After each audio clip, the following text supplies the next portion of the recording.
Bueno, buenos días a todos de nuevo. De nuevo estamos con la segunda charla de este ciclo de conferencias que hemos hecho con motivo del 50 aniversario del Club de Montaña de la Facultad. Hoy tenemos la suerte de contar con Jerónimo, que es un placer para todos nosotros porque es una persona que sirve muchísimo de inspiración para nosotros. Es el primer español que subió un 8000, una cumbre principal de un 8000 en el año 75, que era el Manaslu, y el año pasado lo celebró, y es por lo que es reconocido por casi todo el mundo, pero no solo ha hecho eso, sino que ha ascendido numerosas montañas por vías nuevas, también ha abierto alguna montaña, ha subido alguna montaña virgen, y ha subido innumerables grandes paredes también, creo que ha subido el Capitán, luego más adelante nos explicará. Y nada, es un placer para todos nosotros también desde el punto de vista científico, porque ha tenido una carrera prolífica dentro del campo del glaciarismo y de la investigación de la Antártida. De hecho, ha sido presidente, de hecho el único presidente español del Comité Científico de Investigación de la Antártida. Así que, bueno, podría pasarme todo el día hablando sobre la carrera de Jerónimo, que es súper extensa, pero casi que prefiero dejaros con él, que es todo un placer para nosotros, y muchísimas gracias, Jerónimo, por haber venido. Gracias. ¿Tú apagas la luz? Ahora sí. También.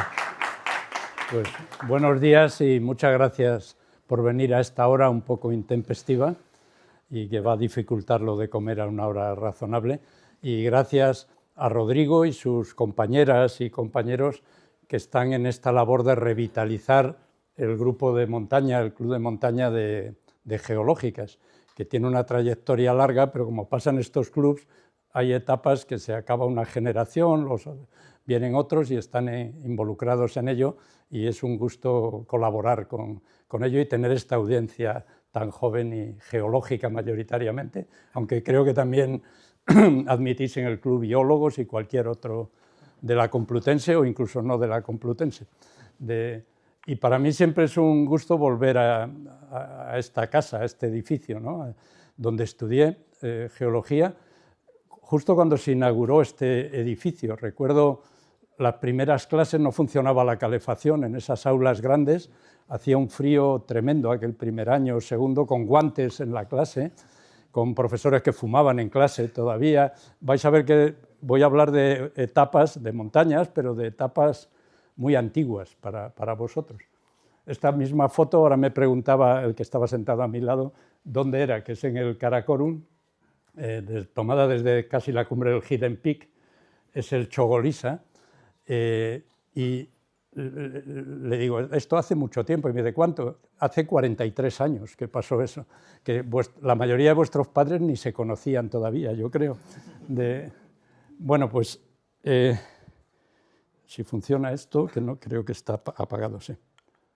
Bueno, voy a hablar de mucho antes de cuando estudié geología, porque yo empecé a ir a la montaña mucho antes de saber lo que era la geología, incluso, porque nunca tuve profesores que me explicaron eso muy bien. Con 10 años empecé a ir a la montaña, con 13, 14 a escalar ya con cuerda difícil, y desde muy pronto sí me interesó en saber cómo se formaban esos relieves, esos pliegues inverosímiles.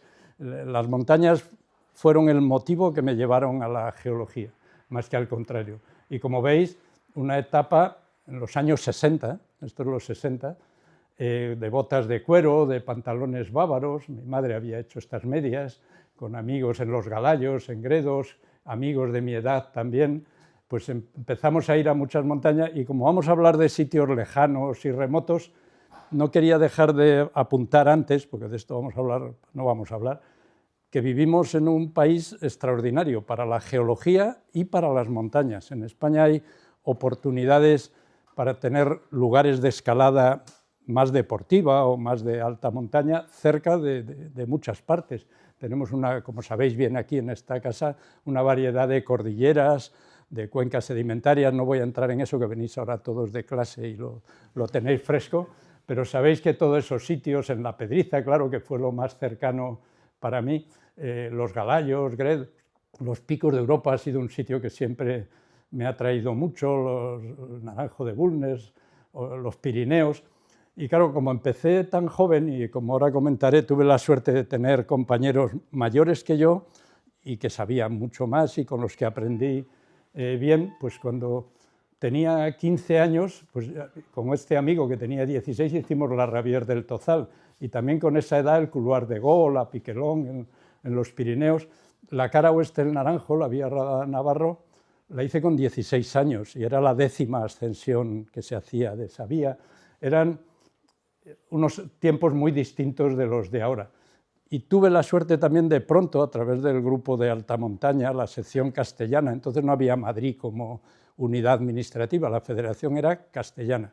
Estaba Madrid y las demás provincias de Castilla-La Mancha y Castilla-León. Se organizó una expedición a Alaska y me seleccionaron y tal, y fui a aquella expedición. Y a partir de ahí pues fui teniendo la suerte y de combinar, por motivos geológicos, motivos de afición a subir montañas, la posibilidad de estar en muchas montañas. De aquella primera expedición a Alaska he vuelto al Ártico otras veces, en la Antártida y en muchas cordilleras de las que no vamos a hablar aquí todas, pero sí de algunas particularmente distintas de las que soléis ver, yo creo, y de que vais a ver en este ciclo. Y el año 73, es decir, hace 53 años, se organizó la primera expedición en España que intentaba un 8000, ir a esa cordillera extraordinaria del Himalaya, donde están las mayores alturas del mundo. Este arco tiene 2.500 kilómetros de longitud. Aquí están todas, la mayoría de las montañas, no en solo el Himalaya, en todo este núcleo de cordilleras que radialmente salen del Pamir, están todas las montañas que en la Tierra pasan de 7.000 metros. No hay ningún 7.000 en América, aunque la Aconcagua se acerca, pero esta concentración enorme, sobre todo en este arco de 2.500 kilómetros que es el Himalaya, y en la cordillera que está justo al norte del Karakorum, ahí están las 14 montañas que pasan de 8.000 metros. Pues se tomó como objetivo el ir del año 73, este grupo que está abajo, de la Federación de Montaña, del Grupo de Alta Montaña Español Castellano, en intentar subir a esta montaña, el Manaslu.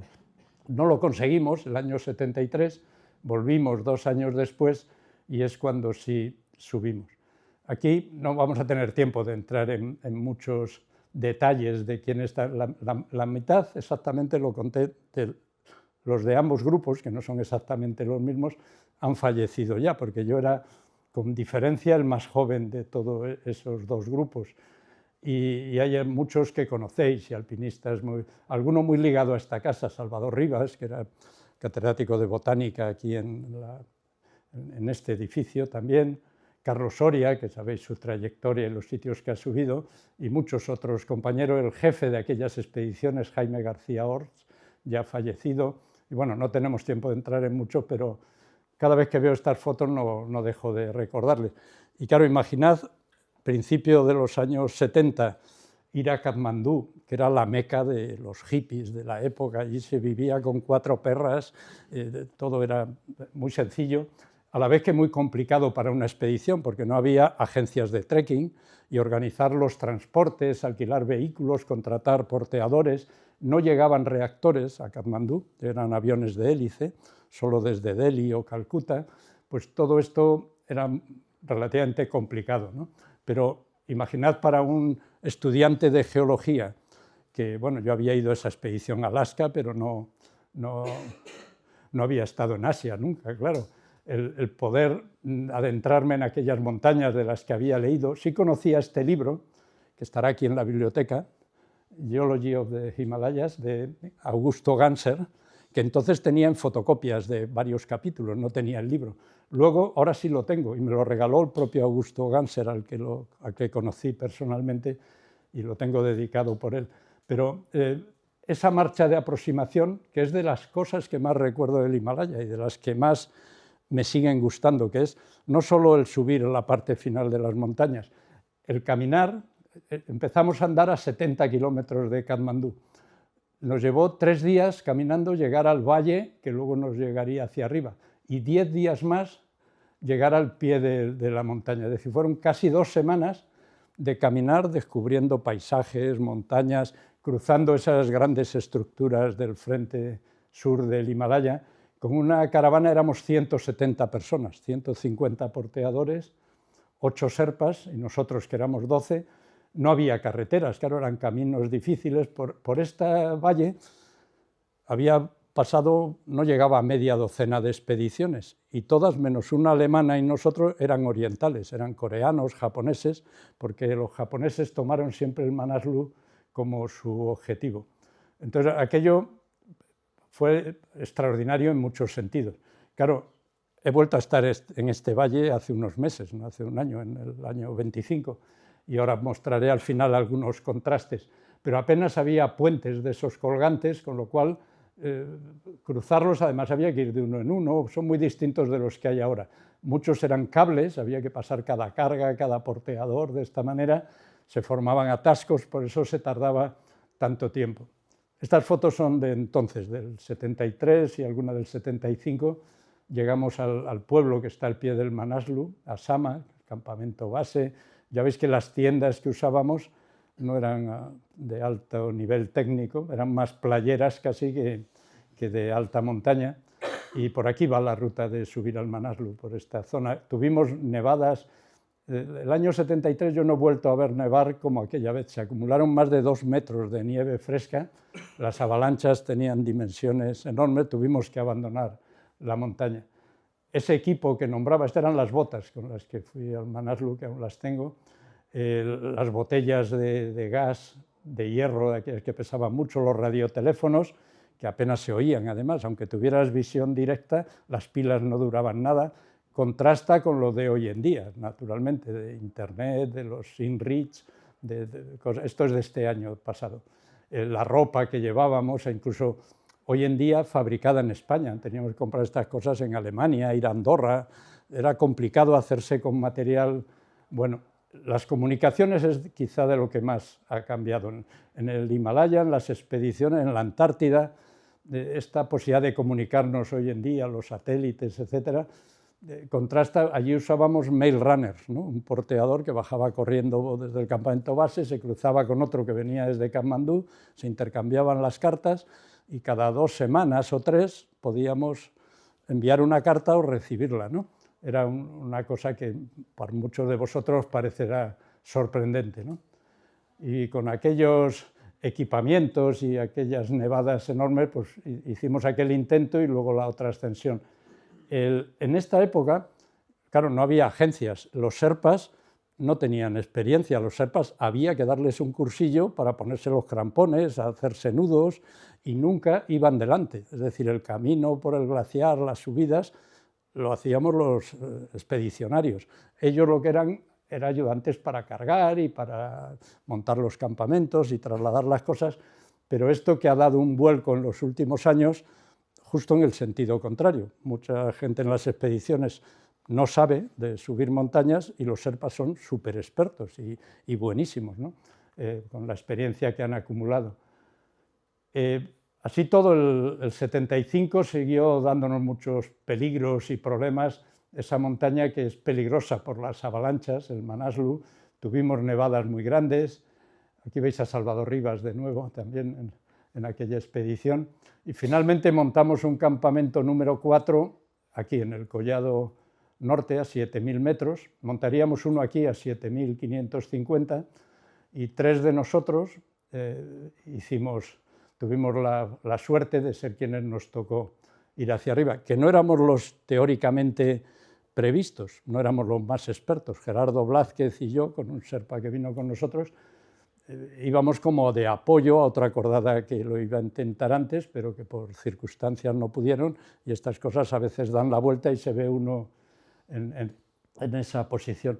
Está señalado allí con aquel círculo, en el plató final, cuando salimos de aquí hacia la cumbre, encontramos el cuerpo de uno de los compañeros de Reinhold Messner, que había muerto 2 años antes allí arriba. Messner había hecho la ascensión, pero 2 de sus compañeros murieron aquí y uno lo encontramos, ¿no? En estas 2 tiendas pasamos 2 noches antes de ir a la cumbre. Estas son las cornisas del Pico Norte, aquí teníamos el campamento, que amenazan toda la ruta con caerse, ¿no? y provocar avalanchas. Bueno, y a mitad de los 70 se inició un cambio muy grande en el alpinismo, porque había cambiado el material, la información, los transportes, y se empezó a proliferar no solo el subir a las montañas, que muchas de ellas ya estaban conseguida la cumbre, sino abrir nuevas rutas, el ir en un estilo. Importaba más el cómo se hacían las cosas que el hacerlas. No importaba, no era subir por subir, sino que se trataba de hacer expediciones ligeras, con pocos medios. En la escalada, pues no tocar los puntos de seguro, lo que es la escalada libre, y todas estas cuestiones se extendieron en las altas montañas, en las expediciones al Himalaya, no usar cuerdas fijas, no llevar serpas, estas cuestiones, y también en la escalada salían, sobre todo emergían de este lugar de Yosemite. Y nos incorporamos a esas cosas. El año 76, el siguiente al subir el Manaslu, Salvador Rivas, Carlos Soria y yo nos fuimos los tres a los Andes, a una montaña que hasta el año anterior había sido objeto de expediciones de 8 o 10 personas, 3 o 4 semanas, y nos aclimatamos antes en Bolivia, y en 3 días hicimos la arista norte, salimos de abajo y hicimos la arista norte del Alpamayo, y con otro compañero, luego comentaré, pues nos planteamos ir a Yosemite, del lugar del que se tenía muy poca información, no ya en España, incluso en Europa en ese tiempo, ¿no? Y nos planteamos, poco también en esa etapa y de esa manera, el ir al Karakorum, al glaciar de Baltoro y los otros adyacentes, y ir a un 8000. No había habido ninguna expedición española a esta zona de estas largas lenguas que tienen 70, 80 kilómetros de longitud, que son los glaciares de valle más largos que hay en el mundo fuera de las zonas polares, muy particulares, ahora pondré alguna foto. Y en este lugar, que está en Pakistán, frontera entre Pakistán y China, están 4 de los 5 8000 que hay en Pakistán, los 4 que están en el Karakorum, el K2, la segunda montaña más alta del mundo, el Broad Peak, y el Gasherbrum 1 y Gasherbrum 2. Pues en aquella ocasión, allí en aquel lugar, y tras una larga marcha que también contrasta como es hoy en día, porque nosotros tuvimos que caminar 3 días hasta llegar a esta población, Ascole, a la que ahora se llega en vehículo, ya desde hace bastantes años, ¿no? Pero fue una maravilla, y de nuevo como geólogo, el Karakorum es estupendo, el Himalaya también, pero en el Himalaya hay vegetación en los valles, está lleno, si aquí hay botánicos, biólogos, Salvador Rivas iba encantado viendo todo aquello, pero eso, como sabéis, tapa los afloramientos. En cambio, en el Karakorum, que tiene unos veranos muy secos, porque está detrás del Himalaya, no le llegan las lluvias monzónicas, está todo destapado de vegetación, es muy árido y se ve todo. Incluso esta aproximación tan larga, nos faltaban decenas de kilómetros para llegar al frente del glaciar, pero sí íbamos reconociendo las estrías, las acanaladuras, los cantos estriados, donde habían llegado esos largos glaciares. Y llegar allí al frente del Baltoro, que claro, teníamos muy poca información, no había habido otros grupos españoles que habían ido, uno ve el glaciar de esta manera y parece una pedrera, ¿no? Porque son glaciares negros, como esa estación seca veraniega es tan intensa y hace frío, porque esto está muy alto, 5.000, 6.000 metros, las montañas de alrededor, hay mucha gelifracción, ¿no? Rotura de rocas que caen y se van acumulando en el glaciar, con lo cual se convierte en que ahí hay 100, 200 metros, 300 de grosor de hielo, pero encima es una pedrera. Emergen aguas, lógicamente, como en todas las lenguas glaciares, que dan estos cauces anastomosados, ¿no? Tipo Braidet, para el transporte que deben hacer de tanto material detrítico y en un valle amplio de origen glaciar anterior. Entonces es caminar pues, como por una pedrera, pero debajo, como se ve aquí, las personas dan la escala, pues hay todo ese grosor de hielo aquí mientras nos acercamos al G4, al Gasherbrum 4. En estas zonas delante de la torre de Mustag. El Karakorum es una maravilla, ¿no? Las torres del Trango, que tienen 6.000 metros más o menos, y allí atrás asoma la cumbre del K2, que tiene 2.000 metros más de altura, aunque aquí parece que está a la misma altitud, pero es porque está en otro plano posterior. Veis los sistemas de fracturas, este granito fantástico de las torres del Trango, ¿no? Esas mesas glaciares, hay muchas formaciones en todo este tipo de ambientes que cuando son grandes protegen de la insolación al pedestal, ¿no? Y van quedando en alto de esa manera. Y nos planteamos ir al Hidden Peak, pero de esta manera. Íbamos solo 6, no llevábamos porteadores de altitud, no íbamos a usar cuerdas fijas, no llevábamos oxígeno, y íbamos a esta montaña. Subimos el glaciar de Baltoro y nos fuimos por este ramal, Godwin-Austen, aquí está hacia el K2, ¿no? Y aquí montamos el campamento base. Luego vamos a ver otra expedición al Karakorum que nos fuimos por este otro ramal para ir a los Gasherbrum. Y subimos, esta foto está a 2000 metros más arriba del campo base que está allí, pero veis cómo son esas lenguas de 70, 80 kilómetros, como os decía, esas curvas que se unen glaciares afluentes, que sus morrenas laterales terminan dando morrenas centrales, que son de distintos colores, porque en cada valle de estos laterales hay rocas distintas, unas son rojizas, otras calcáreas, otras oscuras, otras de cualquier tipo, y entonces son unas lenguas de hielo extraordinarias. Esto no lo encuentra uno en el Himalaya del Nepal en esa magnitud. Y no subimos al Broad Peak, pero se planteó una expedición. Yo luego, no os comenté, yo cuando estaba aquí hice la tesina en los montes de Toledo. Bueno, y esta afición a las montañas y a esas cosas que dije al principio me llevó a orientarme hacia el campo de la geodinámica, ¿no? Inicialmente más a la tectónica, y la tesina la hice, la tesis de licenciatura se llamaba entonces, en los montes de Toledo, pero luego la tesis la hice en los Pirineos y estuve unos años haciendo la tesis y como profesor ayudante en la Universidad de Zaragoza, y entonces tuve mucha conexión con los alpinistas aragoneses. Y aunque había ido a otra expedición con ellos antes, aquí por no irnos del Karakorum, el año 83, este club de Huesca, que se llama Peñaguara, que es de mucha tradición, cumplía 50 años. Y se organizó una expedición muy ligera, éramos solo 6, tampoco llevábamos porteadores ni oxígeno, y además, ya sabéis que los aragoneses son gente lanzada y dispuesta a lo que le echen, y doy fe de ello, porque allí decíamos, ¿cómo vamos a ir a un 8000 solo? Pues vamos a 2, ¿no? Subimos el Hidden Peak, el G1, y después vamos al G2. Y además de eso, ¿por qué vamos a ir por la vía normal? La vía normal del Hidden Peak iba por allí detrás, salía allí arriba. En toda esta vertiente no había ninguna vía. Entonces dijimos, pues vamos a intentar abrir una vía nueva, ¿no? Y claro, yo volvía 4 años después al mismo valle, los glaciares afluentes del Baltoro, el Siachen, que salía esta corriente de agua con bloques de hielo, ¿no?, que caen de la bóveda, había colapsado en algunas zonas, había cambios muy notables, incluso reconocí algunos bloques erráticos de estos que van viajando encima del glaciar, que uno entiende muy bien porque los depósitos, el til, ¿no?, los depósitos morrénicos son tan heterométricos, porque va a la misma velocidad este bloque, que es como una casa, que estos pequeños o que partículas finas, ¿no? Entre estas dos fotos, que es el mismo bloque, hay 4 años. Esto no es 4 años, esto es a la subida, cuando íbamos hacia el Hidden Peak, había este puente de hielo y nos pusimos ahí para hacer una foto, y a la bajada, 1 mes y medio después, había pasado esto, ¿no? No encontré aquella mesa glaciar de 4 años antes, pero esta es otra enfrente del K2, aquí más silla glaciar que mesa glaciar, casi.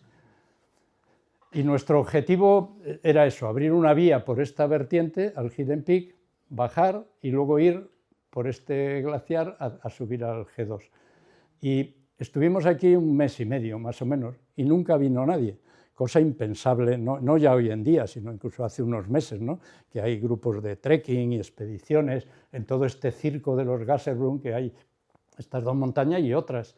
Pero sí vimos a 3 personas, porque cuando llegamos al campamento base estaban allí estas 2 personas, que seáis alpinistas seguro que conocéis a los polacos Kukuska y Kurtika, que en aquellos años, que no teníamos comunicación fácil, había que mandarse cartas, y lo que hacían unos polacos y nosotros no teníamos conexión, se habían planteado lo mismo que nosotros, abrir una vía en esta vertiente del Hidden Peak y luego ir al G2, y acababan de bajar. Y solo estaba su oficial de enlace y ellos. Estuvieron aquí 2 o 3 días con nosotros y se fueron. Su vía era más a la izquierda que la nuestra, y al Gasherbrum 2 también iban por este otro espolón en vez de por el que íbamos a ir nosotros. Es decir, nos habíamos planteado exactamente el mismo objetivo, pero nuestra ruta no era por donde habían subido ellos. Y nos encontramos este primer muro de 1.200 metros de desnivel y 60 grados de inclinación sin ningún replano, y por allí vamos con esquís, como veis, no porque seamos capaces de bajar por ahí, pero sabíamos que arriba, tras esos seracs, iba a haber un área de nieve muy profunda y llevamos unos esquís muy ligeros para eso. Y se marcharon los dos polacos y allí se quedaron solo nuestro oficial de enlace y un cocinero. Y aquí estamos casi 1.500 metros más arriba y nunca vino ninguna persona. Íbamos entre nosotros y el campamento base, hasta ni siquiera teníamos radio porque no funcionaba muy bien. Y subimos a la cumbre, llegamos a la cumbre del Hidden Peak después de pasar 3 noches en el último campamento y se nos acababa la comida. Jugamos la carta de salir muy temprano a las 12 de la noche, antes de que amaneciera. Y jugábamos a que si cuando amanecía había mejorado estaríamos ya muy arriba. Y así fue. Y como veníamos de muy abajo, pues llegamos con las últimas luces a la cumbre. Y tuvimos que hacer un bivac 300 metros debajo de la cumbre, con una tela solo de un doble techo, sin sacos, y uno de los compañeros pues, se congeló bastante. Y algo que no se suele dar nunca, y de nuevo vuelvo a hacer mención al carácter aragonés, subimos los 6 a la cumbre, no juntos porque íbamos desatados, unos 100 metros, 50 delante de otro, pero llegamos los 6 a la cumbre y estábamos en la cumbre del Hidden Peak y no había nadie, no solo entre nosotros y el campamento base, sino en todo el circo de los Gasherbrum, ¿no? Y al amanecer, esta foto, que aunque es otra, es del Chogolisa de nuevo, como la primera, allí estaba el campamento base, es desde al lado del bivac que hicimos aquella noche. Claro, bajar ese muro de hielo tan largo, que fueran decenas de rapeles, con este compañero con las manos congeladas, fue bastante complicado. 2, él y otro, no estaban en condiciones y se fueron bajando por el glaciar con el oficial de enlace y nos quedamos 4. Y 3 días después, estuvimos 3 días quitando hasta el papel de las etiquetas de la comida, porque con todo lo que llevábamos en la mochila íbamos a salir del campamento base, recorrer ese glaciar en el que no habíamos estado antes y subir esta montaña en la que no había ni huella, ni cuerdas, ni nadie había subido desde el año anterior, como poco. Y con todo lo que íbamos montando la tienda, desmontándola, llegamos a dormir ahí y a la mañana siguiente, muy temprano, a las 7 de la mañana, estábamos allí arriba, en buena forma, pero se metió la niebla y la ventisca. Nos daba tanta rabia no subir porque nos quedaban un par de horas o así, pero no veíamos por dónde continuar y nos pareció demasiado peligroso. Había que doblar aquella arista y no sabíamos lo que había ni por dónde ir. Que estuvimos 3 horas aquí sentados en las mochilas y al final la presión iba bajando, decidimos irnos y nos dio tanta rabia que bajamos de un tirón desde ahí hasta el glaciar. Recogimos la tienda y dormimos ya en el glaciar. O sea que no, esto lo iba a mencionar al final, que a veces se habla o se presenta alguien que ha subido a tal sitio, a tal otro, y no se suele hablar de estas cosas, pero muchas veces el reto, ¿no? Y lo que supuso el esfuerzo que se hace cuando uno se ve en estas situaciones, supera a cuando sí se consiguen las cosas de manera normal, ¿no? Pero se suele funcionar de esa manera. Y este intento de ascensión al G2, pues para nosotros los 4 que estuvimos en aquello y que he visto ahora hace 10 días en Huesca, bueno, menos a uno de ellos que falleció, Javier Escartín, quizás suena, murió en el K2 en aquella catástrofe que hubo hace años. Bueno, volviendo al Himalaya y volviendo a una fecha anterior a esa que hablamos, allí está el Manaslu, aquel de los años 70, aquí está el Everest, que hablamos luego, aquí se ven una serie de 8000 y también una montaña aquí destacada que es el Varunse. Esto estamos de nuevo en el Himalaya, ¿no? Lo anterior era el Karakorum. Pues cuando yo me fui a Zaragoza y estaba en la Universidad de Zaragoza y la tesis en el Pirineo Occidental, se planteó en Aragón hacer una primera expedición al Himalaya. Y como yo ya había estado en el Karakorum, en el Himalaya 2 veces, quienes estaban al frente de aquello, Pepe Díaz, fundamentalmente de la época de Rabadán Navarro, compañero de ellos, me dijo que recomendaba yo, que dónde se podía ir, que no fuera ni muy alto ni muy bajo, que tuviera componentes interesantes. Y yo sabía que se acababa de abrir el Varunse, porque tenía información del American Alpine Journal y recibía esa información. Y esta montaña, el Varunse, que está en un sitio precioso, frente al Makalu, frente al Lhotse, solo estaba subida una vez 25 años antes. La subió una expedición neozelandesa con Hillary al frente y la cerró el gobierno de Nepal posteriormente. Y entonces, en un mapa de muy poco detalle, se veía que en la vertiente contraria de donde habían subido los neozelandeses, era muy grande, claro, nadie se había metido por aquella vertiente nunca, pero había las curvas de nivel, hacían ahí unas inflexiones que parecía que había una arista que podía ser medio segura. Y así fue.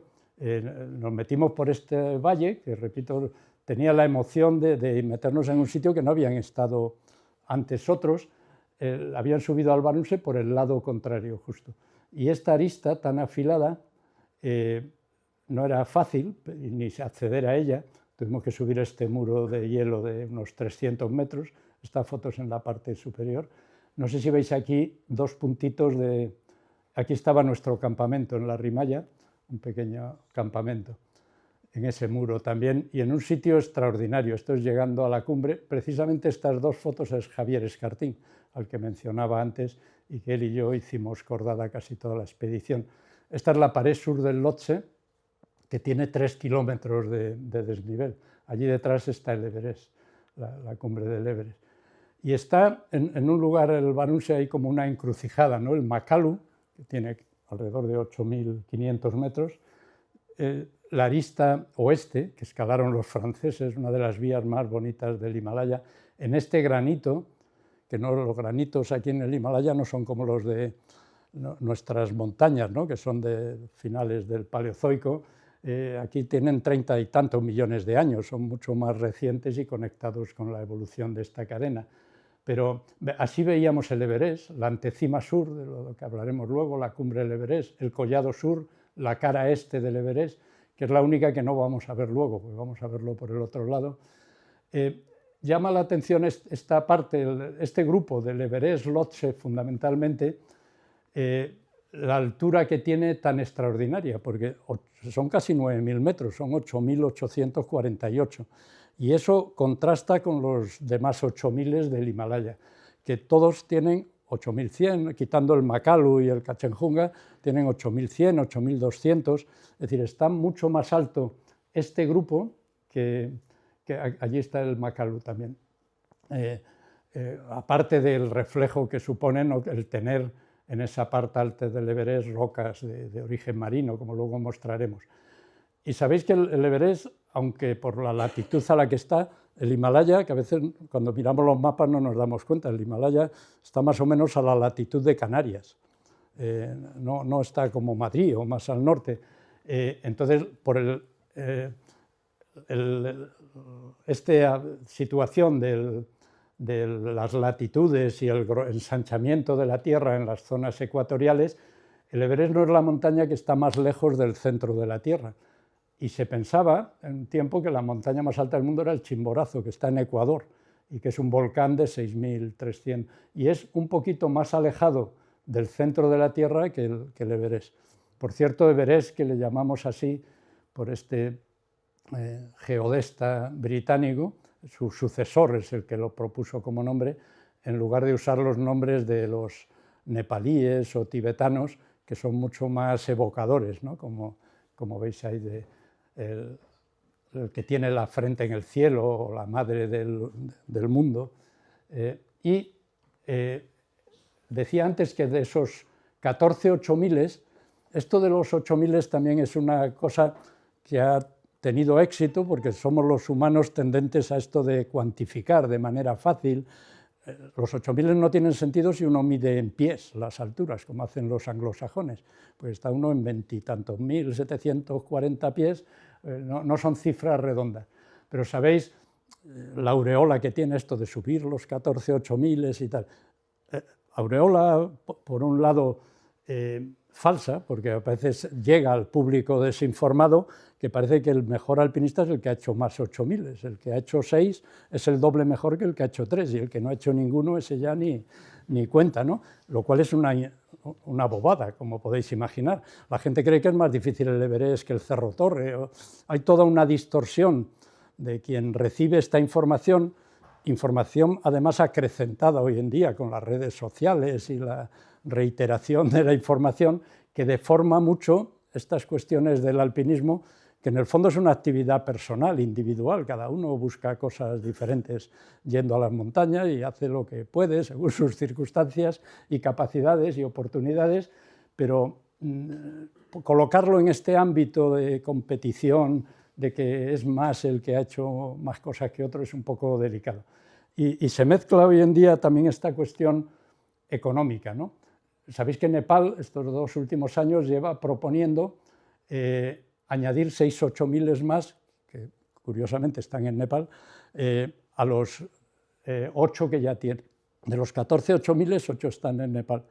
Sisapangma está en China y 5 están en Pakistán, ¿no?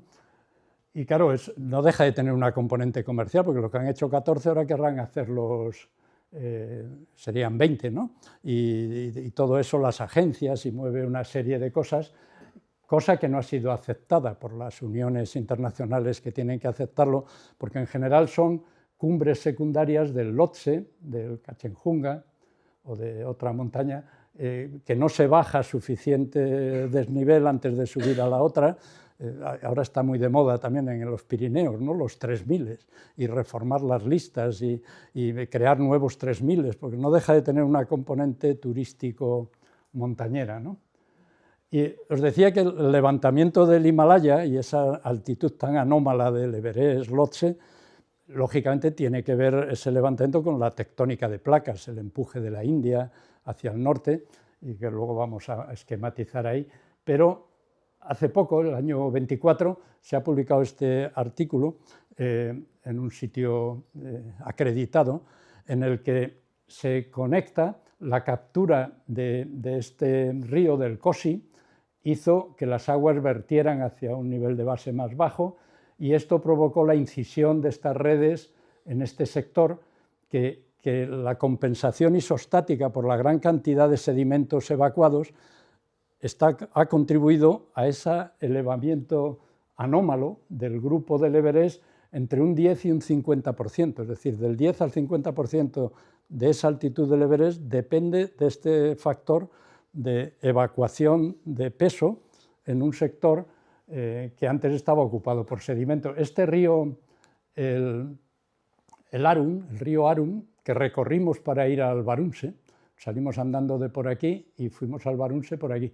El lecho del río está a poco más de 1000 metros aquí, y a este lado está el Makalu, 8500, el Everest, 8800, y al otro lado el Kanchenjunga, también aproximadamente 8500.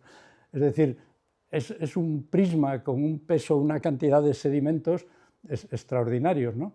Ríos que además, como veis, el Himalaya, a pesar de esa altitud, no es una divisoria de aguas. Estos ríos vienen del Tíbet. Ha habido motivos de antecedencia, es decir, que el río ya tenía iniciado su cauce según progresaba el joven levantamiento del Himalaya, o a veces capturas en la acción remontante en cabecera, ríos que iban al norte son capturados hacia el sur, a la vez que se va levantando la cordillera.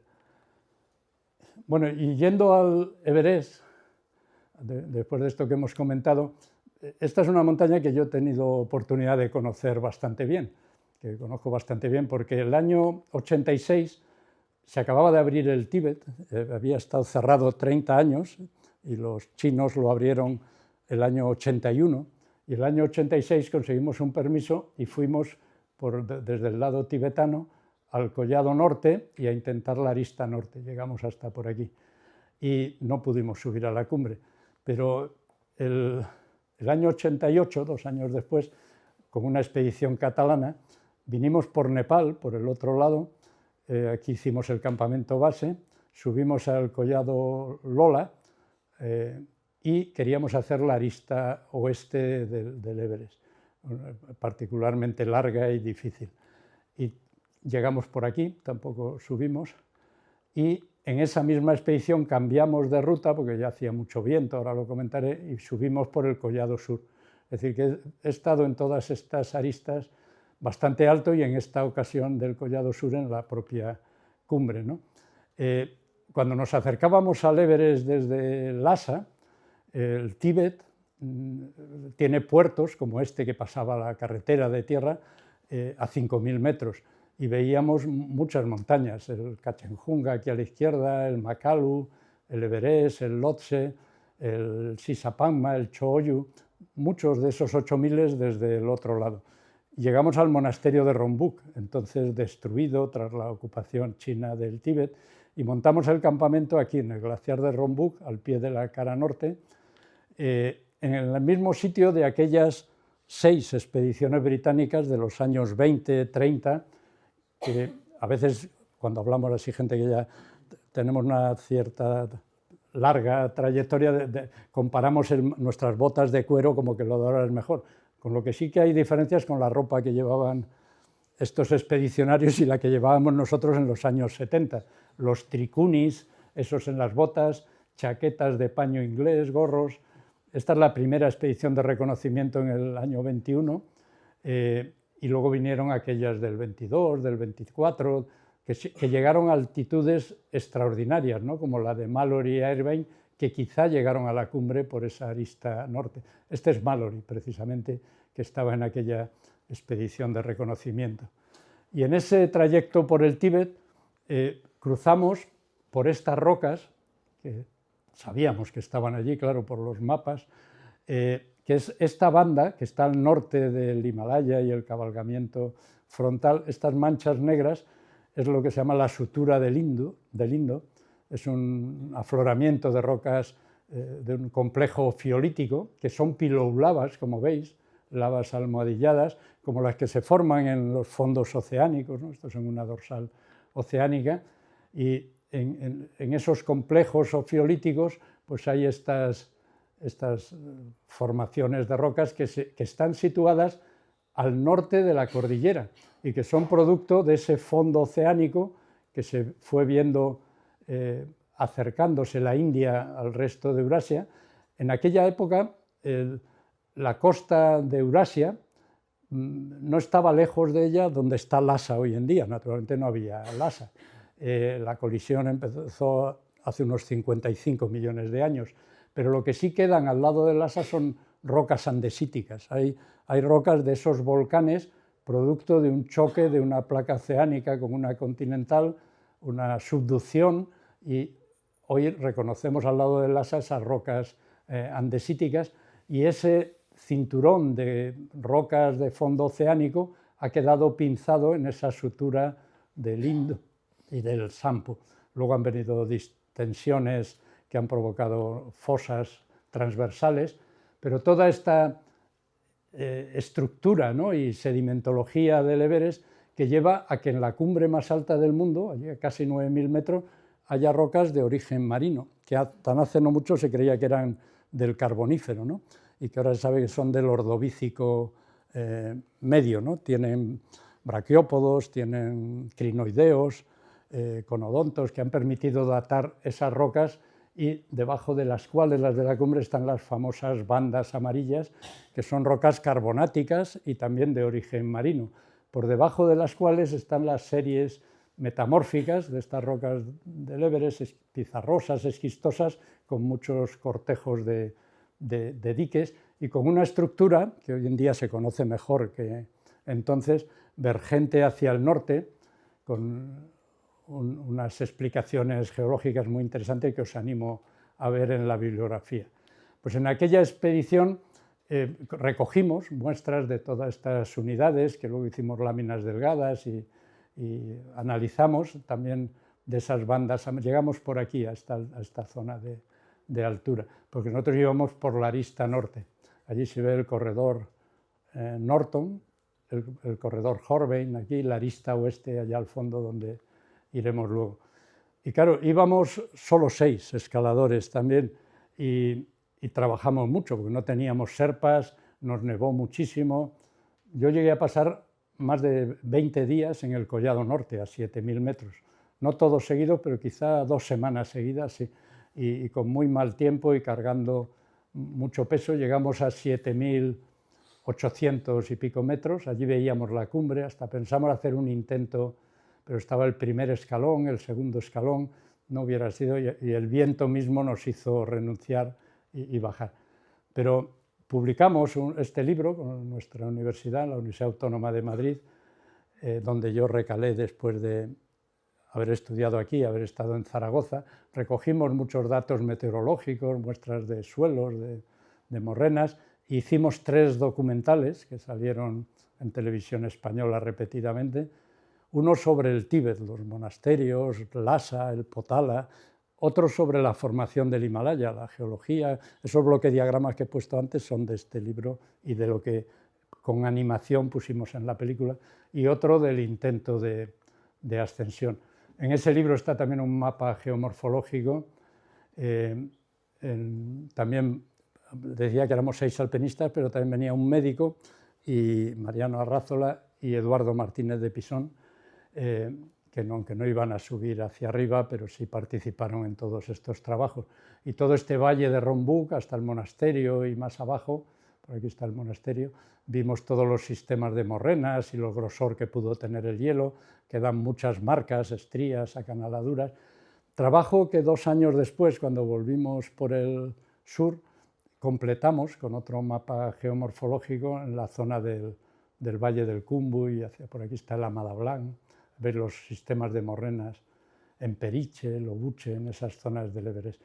Porque el año 88 se organizó esta expedición en Cataluña, yo era el único no catalán, venía un francés y yo, intentar repetir, que no estaba repetida, la arista oeste directa, que es muy larga y difícil desde el principio.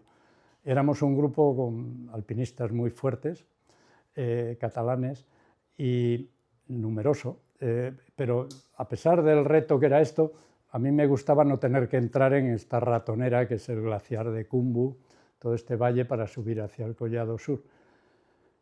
Montamos el campamento base aquí, también esto va a contrastar con alguna foto que voy a poner luego de en qué se ha convertido este sitio, el glaciar de Khumbu.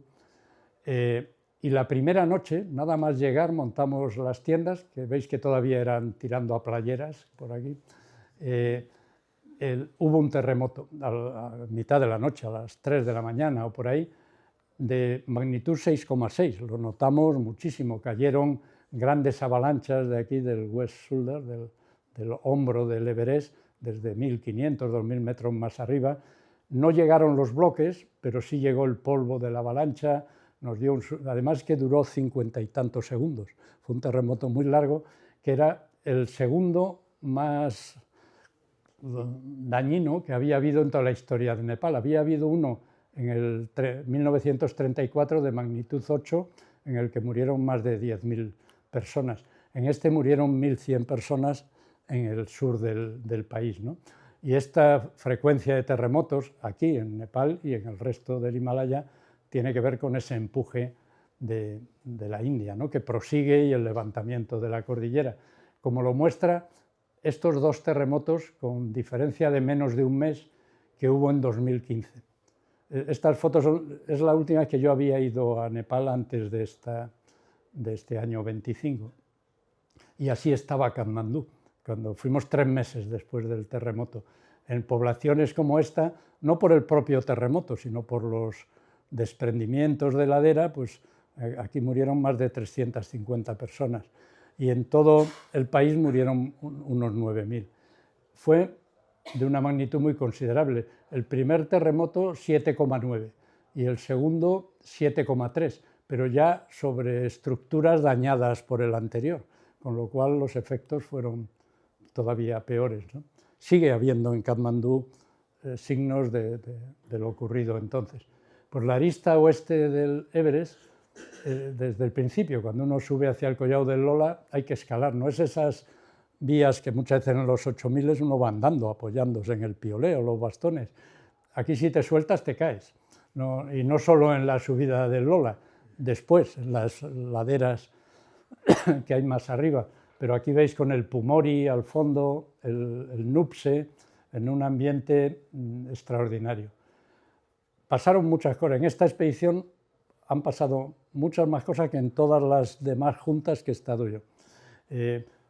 Muchas. Hubo un pequeño alud de placa, murió un Sherpa, los 2 compañeros que estaban con él tuvieron congelaciones muy serias, nos vimos con ellos retenidos en el collado del Lola durante 3 días, dándoles oxígeno, baños de agua caliente, demás. Llegamos a montar otro campamento allí, a cerca de 8.000 metros, subimos hasta por aquí, 8.200, otros 2 compañeros y yo, con 2 Sherpas, y ya íbamos decidiendo irnos al corredor Horben, porque hacía mucho viento, era octubre muy avanzado y el viento en esta arista, que está del lado que viene, que sopla, era muy complicado. Total, que surgió la oportunidad, porque en aquella época solo daban un permiso a cada expedición por cada ruta, y había una expedición francesa que lo tenía para esta ruta, y no habían subido aún, pero estaban decididos, si les ayudábamos a cargar unas cámaras que querían subir, usar su permiso, nos autorizaron, tuvimos que pagar otro permiso. Y mientras bajábamos de allí arriba, Lluís Giner y yo, para unirnos a otros 2, porque no quedaba gente ya, y eso que éramos 13, 14 personas, todos les habían pasado cosas, edemas, cosas muy diversas. Y nos íbamos a ver metidos en ese lugar que a mí nunca me ha gustado mucho, porque está muy expuesto a las avalanchas de los 2 lados, ¿no? Pero estaban las escalas montadas por la expedición francesa. Los 2 compañeros, Sergi Martínez y Nil Bohigas, habían salido 2 días antes hacia arriba, y Lluís Giner y yo, cargadísimos, porque no teníamos campamentos, ni sacos, ni comida, ni nada en esta ruta, y salíamos del campamento base de esta manera. Como íbamos a su alcance, el primer día subimos hasta el campamento 2, no hicimos un campamento 1 que se hace por aquí, por el Valle del Silencio, que se llama esto, se monta allí el campamento 2, al pie de la cara suroeste del Everest, para luego seguir hacia el Collado Sur, ¿no? Y esta pared del Lhotse, de nuevo el mal tiempo nos tuvo allí 3 noches. Y no teníamos tiempo, ya octubre estaba muy avanzado también por el viento y las condiciones. Decidimos subir de un tirón desde ese campamento 2 hasta el Collado Sur. Y estos son 1.500 metros de desnivel, es decir, que no íbamos a hacer un campamento aquí en medio, que se suele hacer en la pared del Lhotse. Claro, aquello fue muy duro con todo el peso, porque no teníamos tiendas ni nada allí arriba. Tampoco había gente, luego vais a ver las fotos de esas colas en el Everest en los últimos tiempos. Tanto que llegamos de noche al Collado Sur y éramos 6. Nosotros 4 y 2 Sherpas, que nos metimos, solo montamos una tienda y nos metimos los 6 allí, ni pusimos los sacos de dormir, ni nos quitamos las botas para estar unas horas e ir hacia arriba, pero hacía demasiado viento esa noche y decidimos quedarnos una segunda noche. Ya montamos otra tienda, claro. Después de esa segunda noche, sí salimos hacia arriba, estas son las bandas amarillas, íbamos desatados, cada uno a su ritmo. Teníamos una botella de oxígeno por persona, para que cada uno la usara cuando le viniera bien. Y estamos en esa zona de las bandas amarillas, llegando a la antecima sur, que es esto. La antecima sur está a 100 metros de desnivel en vertical debajo de la cumbre, es decir, a 8.750, y a unos 600 metros de distancia. Esto es el escalón Hillary, que es una zona un poco más pendiente. Yo iba reservando mi oxígeno, porque veía que iba bien, digo, cuando haga falta, y uno de los compañeros, Sergi Martínez, había consumido prácticamente todo su oxígeno, le iba mal, entonces él no podía hacer este trozo. Y le di mi botella y le dije que se fuera bajando al Collado Sur y que nosotros seguíamos. Por eso yo al final subí sin oxígeno. Y así fue, subimos Nil Bohigas, Lluís Giner, 2 Sherpas, Anrita y Nimarrita y yo. Y había esta cañita en la cumbre, veíamos todo el glaciar de Rongbuk, donde hacía un día estupendo, mucho frío, unos 25 bajo cero haría, algo de viento y la vista era extraordinaria, ¿no? Veía mucho sector del Himalaya. Pero normalmente esto se acaba aquí, ahora viene la bajada y ya no se habla de ello. Y de nuevo pasa lo que decía antes, que uno le dice, ya ha subido al Everest y sin oxígeno. Y todo eso fue un juego de niños comparado con lo que vino a partir de ahora. Porque llegamos aquí a 8.750 metros, 700 y pico metros en vertical más arriba de donde teníamos la tienda, y Sergi estaba ciego, no podía hablar, desfallecido, no se sujetaba de pie, era un peso muerto, y susurrando me decía que se iba a morir, que lo dejáramos allí. Y entonces Neil y los dos serpas, Neil tenía mucho frío en las manos, se bajaron y nos quedamos, Lluís, Giné y yo, con Sergi. Y claro, lo que hubiera sido bajar una hora, hora y media, nos llevó más de 8 horas. Se hizo de noche. Lo peor fue cuando había menos pendiente en la parte baja, porque veníamos de allí arriba, lo podíamos dejar resbalar, lo movíamos de lado porque eran travesías, pero nos llevó muchas horas llegar ahí. Pasar una tercera noche sin oxígeno, y entonces Lluís, el que bajaba conmigo, tenía muy congelados los pies, las manos, y los dos serpas se fueron con él. Y nos quedamos Neil y yo con Sergi, y los dos solos estuvimos 2 días con una especie de bivac en una tienda rota de otros que había aquí en medio, creyendo muchas veces que se había muerto, claro. Estaba totalmente inconsciente, le dejábamos resbalar, le movíamos de lado, y no había nadie en la montaña, no había otras cordadas, incluso los del campamento base no sabían mucho lo que pasaba, porque ya no teníamos pilas ni batería para comunicarle. Y al final fueron 4 días, porque hubo que pasar otra noche por aquí, hasta llegar al... Este es probablemente el rescate desde mayor altitud que se haya hecho nunca, y desde luego nunca en unas condiciones similares, sin gente, sin solo 2 personas durante 3 días. Y Sergi, igual que Lluís, les han cortado muchos dedos, pero viven. Incluso Sergi tiene, que nos seguimos viendo a veces, un par de hijos de 20 y muchos años que no hubieran existido si no bajamos de allí. Esto es cuando llegamos al campamento base con Neil Bohigas, Anrita, este soy yo, y nos hemos seguido viendo. Esto cuando se cumplieron 25 años de aquello. Claro, cuando nos reuníamos, Sergi es el que menos se acuerda de todo aquello, pero los demás sí sabíamos bien lo que había pasado. Neil Bohigas falleció hace unos pocos años, ya 6 años, 7, pero los otros 3 nos seguimos viendo de vez en cuando, y claro, aquello es algo que no podemos olvidar. Bueno, y por contextualizar esto, nosotros subimos el año 88, y en 35 años, desde cuando subieron Hillary y Tenzin, habíamos llegado a la cumbre del Everest 200, nosotros éramos como el 205 por ahí. En los siguientes 36 años pasan de 9.500 personas. Hoy en día han subido bastante más de 10.000 personas a la cumbre del Everest, como veis, con esa tendencia, ¿no? Incluso el récord es el año 2019, subieron 877 personas a la cumbre del Everest, 354 un mismo día, en el mismo día, porque como hoy en día, y esto es un gran avance, la meteorología acierta, como sabemos, se sabe cuándo viene una ventana de 2 días de mantenimiento, todas las agencias se ponen en marcha a la vez, ¿no? Pero claro, pasa esto, habréis visto esas fotos, esto es el escalón Hillary, aquella misma foto que mostraba antes, 31 años después, ¿no? Aquel campamento base donde el terremoto, estos últimos años llega a haber más de 2.000 personas en el campamento base del Everest, con los consiguientes cambios de ambiente. Mucha de esa gente, más del 90%, no son alpinistas, son gente fuerte y que tiene el reto, quiere hacer eso, y tiene dinero suficiente para pagarlo, porque cobran considerablemente. Crea impactos, desde luego, no solo en el ambiente humano, sino también en el medio ambiente. He leído en un artículo, el último año se han juntado más de 240.000 litros de orina en el campamento base del Everest, porque bueno, otro tipo de residuos no se los tiende a llevar, pero esa orina va a los glaciares y va a las aguas que emergen de allí.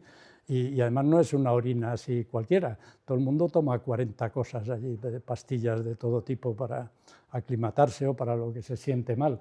Y hay operaciones. Esta foto es en el Collado Sur, a 8.000 metros, y esto es la pared del Lhotse, aquella de la que hablábamos antes. Esto es la cascada de hielo. Este es el ambiente de estos años en el campamento base, helicópteros. Esto vuelve a ser el Collado Sur, a 8.000 metros. Y toda esta situación, ¿no?, de masificación, de récords, que yo siempre digo entre comillas, porque esto no son récords. Los récords, uno no puede batir el récord del maratón poniéndose muelles en las zapatillas o poniéndose un ventilador atrás que lo empuje, porque esto es subir una montaña que han equipado otros, que uno toma oxígeno desde el momento que le haga falta. Tienen 8.000 metros, pero si uno respira suficiente oxígeno está subiendo a 5.000, a 6.000, y es todo en un contexto que termina teniendo gran proyección. Sobre todo esto de los récords vende mucho, ¿no? Todo tiene que ser lo que más, ¿no?, hoy en día. Pero en contraste con eso, porque esto también es una tendencia cuando uno ya tiene una edad, decir que el pasado era mucho mejor y que ahora todo es un desastre. No, no es así, al contrario. Yo más bien creo lo contrario, que las cosas mejoran, igual que la meteorología y el material, y muchas cosas mejoran. Si uno tiene cuidado de no cargarse otras por el camino, pero se siguen haciendo cosas como esto. Esto es del año 25. El Janus de casi 7.500 metros, 2 franceses se han metido en este paredón y en 4 días han abierto una vía por ese lugar. O estos dos, esta amiga española, Pipi Cardel, o Denis Uruzco, en julio de este año pasado, en estilo absolutamente alpino, absolutamente quiere decir que salieron de abajo, se habían aclimatado en otro monte, no llevaban ni equipo de comunicaciones para no poner a otros en peligro si les pasaba algo. Estaban dispuestos a asumir lo que iban a hacer sin querer involucrar a otros. Esperaron a que las otras expediciones se habían ido de la montaña. Es decir, se siguen haciendo cosas de este tipo, o esta, ya que hablábamos del Manaslu, estos rusos, 5, porque son estos y el que hacía la foto, una chica, entre ellos una mujer, han abierto en 8 días esta ruta impresionante en el Manaslu y luego bajaron por aquí en estilo también absolutamente alpino. Iban ya aclimatados y se metieron por abajo con todo lo que necesitaban. Es decir, son cosas que eran impensables años antes, ¿no?, a este nivel, y sigue habiendo esta posibilidad en las montañas a este nivel, y sigue habiendo montañas donde uno no va a encontrar a nadie si no quiere. Bueno, y eso hablo, ya debo ir acabando, ¿no?, creo. Vamos a dar un salto e ir, como lo hemos puesto en el título, a este lugar que también para la geología es extraordinario, el Valle de Yosemite, en la Sierra Nevada de California, ¿no? Estos domos de granito de centenares de metros, este valle glaciar que corta este domo, por eso se llama el Half Dome. Y en el año 78, un par de años, 3 años después de cuando subimos al Manaslu, pues el Yosemite, como dicen los americanos, Yosemite, era muy poco conocido aquí, porque era un terreno de los norteamericanos, ¿no?, y no llegaba mucha información. Ir a esos domos, el North Dome, el Basket Dome, el Half Dome, el Royal Arch, ya veis todas esas superficies curvas, ¿no?, como conocemos bien aquí en La Pedriza. Aquí veis unas personas que dan la escala, solo que todo es de otra dimensión que en La Pedriza. El Yelmo pues tiene 150 metros y el Half Dome tiene 800, más o menos. Esa otra escala, pero no deja de ser el mismo efecto, ¿no? Diaclasas de descompresión, el lajamiento y la erosión que termina produciendo esos relieves. Pues con Miguel Ángel García Gallego, más conocido por algunos como el Murciano, los dos éramos estudiantes aún, nos planteamos ir a Yosemite. No se había publicado aún este libro, que terminó siendo lo que hizo difundirse mucho Yosemite, es de un año después. Un año después cuando se publicó en Norteamérica, por este de George Meyers, que luego tradujo la editorial RM. Todo esto son años que no existían Desnivel ni estas revistas, claro. No existían los Friends. Los Friends son de ese año, ¿sabéis? Estos empotradores articulados que si son muy buenos para todas partes, para el sitio que mejor son para aquí, para Yosemite. y nosotros sabíamos que, pero nunca habíamos visto uno, y los vendían allí en el valle, pero costaban $100 cada uno, lo cual estaba fuera absolutamente de nuestro presupuesto, ¿no? Así que subimos sin friends, con bones, con empotradores de diverso tipo, que tuvimos que analizar muy bien, porque esas técnicas que hay que usar en estas montañas de péndulos y de subir paredes. Aquí veis el Half Dome, la pared noroeste, que fuimos primero a ella, tiene 750 metros y hasta el fondo del valle hay unos 1200, es decir, hay casi 2000 metros de desnivel de aquí al fondo del valle.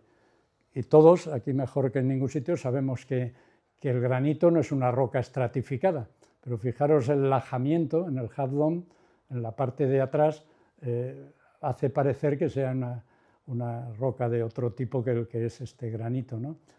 Pero nuestro objetivo principal era escalar el Nose del Capitán, y allí nos metimos. No sin problemas con los péndulos. Hicimos 6 bivacs en el Capitán, 3 de ellos en hamacas, y fijaros, eso, una semana allí colgar, no vimos a nadie, nadie nos adelantó, no adelantamos a nadie. Eso hoy en día, y hay gente aquí que lo sabe, es raro. Igual que tengo algún amigo que ha subido al Capitán no hace mucho y dice que en algún lugar, como por aquí, el Cap Tower, en esta zona, que es un asco, cómo huele, cómo está la roca con una pátina, porque claro, la gente hace sus necesidades por allí, y todos por el mismo sitio, y entonces que huele fatal, y esta pared es 1 kilómetro aproximadamente de desnivel. Esto es la nariz, el nose va por aquí, el Cap Tower por esta zona. Veis que a la derecha hay esta mancha negra aquí, por eso se llama la pared de Norteamérica, porque esta mancha, que es de diorita, dentro de la masa del granito del Capitán, que así se llama, hay otra banda aquí de grisácea, que son tonalitas, y arriba son aplitas, de grano más fino y más resistente. Por eso esta parte última, los diedros, los techos que hay, son de un estilo distinto a estas grandes fisuras que hay en la parte baja. Así que la geología tiene mucho que ver aquí, ¿no? Ha habido también, se detecta que hay desprendimientos que vienen de sectores donde se ha caído. Aquí veis lo bien que parece el mapa de Norteamérica, ¿no? Con California y toda, por eso se llama la pared de Norteamérica esa. Bueno, muy rápido, porque vamos a ir a la Antártida corriendo. He puesto esta foto y aquí hay alguna persona que le recuerda con quién he estado en estas montañas, a las que he vuelto otras veces, pero la Cordillera Blanca en Perú, donde está la montaña más alta de Perú, el Huascarán, son unas montañas preciosas a las que luego voy a hacer una referencia final a ellas de lo que está pasando en este momento aquí, pero ya se ve, cuando está tomada esta foto, que fue en los años 80, cómo estaba retrocediendo el hielo de una manera enorme, ¿no? Y en aquella ocasión, y con amigos que son de esta facultad, Guillermina Garzón, Alfredo Arche, visitamos esta zona y subimos al Nevado Pisco y algunas otras ascensiones por allí, y otro compañero y yo subimos a este pico, al Huascarán Norte. Ya era final de temporada, no quedaba nadie en la zona, salimos de este pueblo, fuimos hasta el borde del glaciar, otra persona y yo, no vimos a nadie más en toda la subida y bajada, menos 2 perrillos que se nos pegaron y vinieron con nosotros hasta la cumbre. Eso no iba a contarlo, pero es de las cosas más extraordinarias. Tengo unas fotos en la cumbre con los perrillos al lado. En una vertiente de esta montaña hay este glaciar, que es un glaciar negro de nuevo, como antes, pero veis estas ojivas, ¿no? Estos arcos que indican que el glaciar va más rápido en el centro que en los bordes, que hay más rozamiento, ¿no? Pues en estas franjas verdosas se han instalado bosques con árboles de hasta 9 metros de altura, con un suelo, y van desplazándose encima del glaciar, fluyendo. Ahí debajo puede haber pues, 50, 100 y pico metros de hielo. El glaciar, el volcán Osorno, el Puntiagudo, donde la chimenea volcánica hace que el tramito final sea más abrupto, y todos esos Andes que en la cordillera Darwin llegan aquí a la Tierra del Fuego, se prolongan submarinamente y en varios archipiélagos. Aquí están las Malvinas, pero estos son las Georgia del Sur, las Sandwich del sur, las Orcadas del sur, las Islas Shetland del sur. Son fragmentos de corteza continental, en algunos casos, que enlazan los Andes con la península antártica, ¿no? De ahí se concentran muchas de las investigaciones españolas en la Antártida. Desde que hay un programa español, como sabéis, a finales de los años 80, tuvimos la oportunidad, tanto yo como algunos que están aquí, mi primera visita fue de nuevo con Alfredo Arche y Eduardo Martínez de Pisón. Incluso antes de eso, alguien que está aquí, me alegra mucho verte, Paco, había estado con el programa norteamericano en el Polo Sur, Francisco Navarro, que no es geólogo, pero sabe de glaciares mucho más que la mayoría de los geólogos, y que está en la escuela de Teleco, aquí al lado, y que me alegra mucho verle. Pues hoy en día hay numerosísimas investigaciones españolas en todo este sector que se llama el Arco de Escotia, ¿no? Con una geodinámica muy activa, con un conjunto de placas que chocan ahí.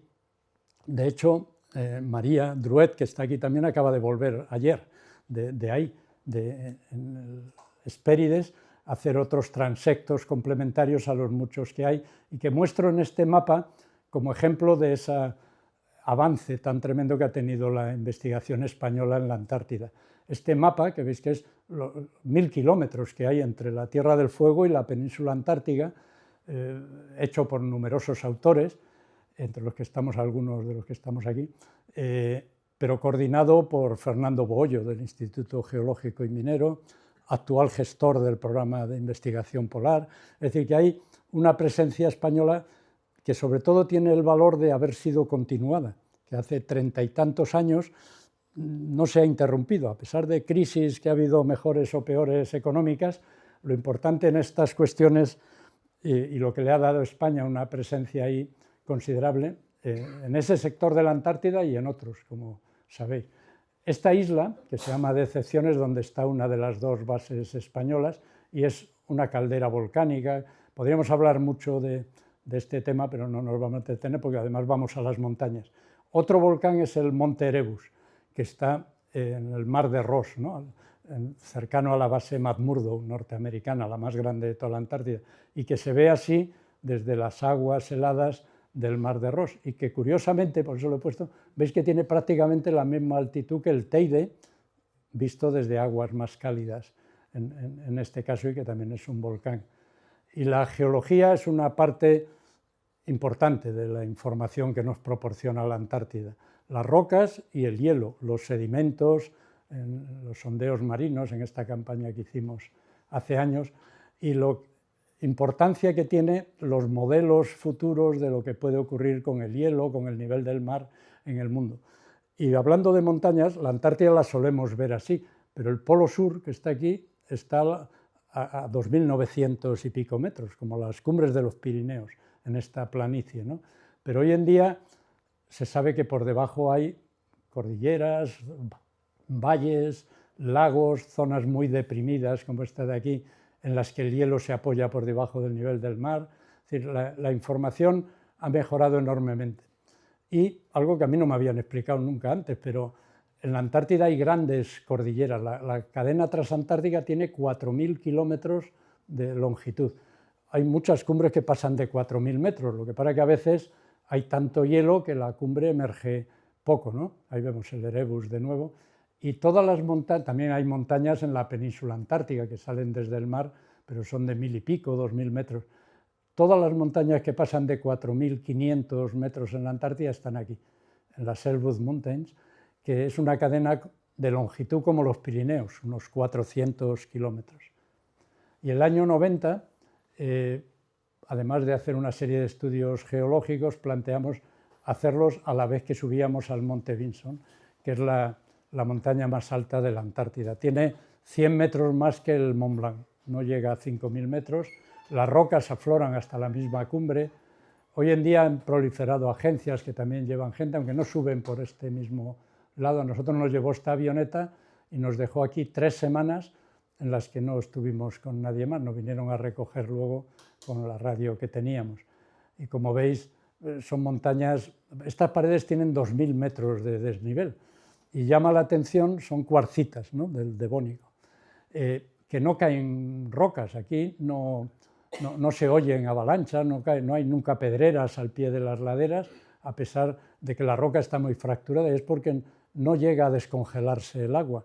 Estuvimos 3 semanas siempre entre menos 18 y menos 40 grados. Nunca hizo más calor de menos 18, con lo cual ese efecto de cuña del hielo pues no se produce, ¿no?